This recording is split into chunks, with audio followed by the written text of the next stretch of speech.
LSU has lost as a favorite on opening day in each of the last 4 years, and they're laying points again this year.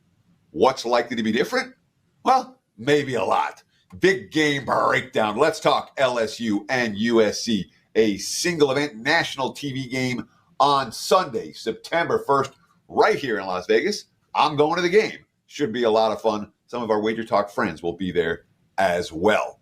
So this is a Tigers team that, again, they've lost as a favorite 4 years straight. Now, Mississippi State and UCLA the last 2 years under Ed Ordron, then Florida State.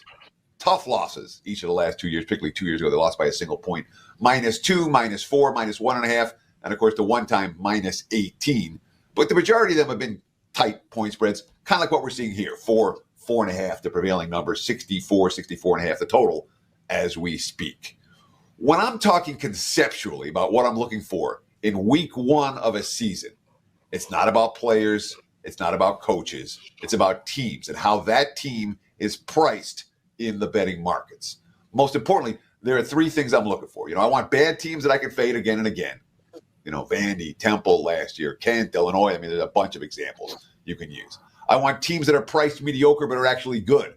Arizona last year, a great example. Kansas State, another classic example. Or teams that are priced like they're good but they're actually mediocre. Cincy last year, Florida, a couple of great examples of that. This game doesn't fall into any of those. So any bet that I make is likely to be an action wager, not a significant wager. That being said, LSU on paper is a lot better than USC. And particularly on the defensive side of the football. USC's defense was a big part of the reason why last year they were a point spread disaster area, despite having the Heisman winner at QB, despite having an offense that could basically march up and down the field. If you bet USC last year, you lost money. If you bet USC away from home, they went 4-9 against the spread over the year under Lincoln Riley, 1-5 away from home. So how much better is the defense going to be this year? They did poach UCLA's defensive coordinator, D'Anton Lynn, which is a positive sign. But to expect an immediate turnaround from a defense that was really bottom tier a year ago, I'm not buying it. And while Miller Moss, look, he may well be every bit as good as Caleb Williams as a starting quarterback in college football.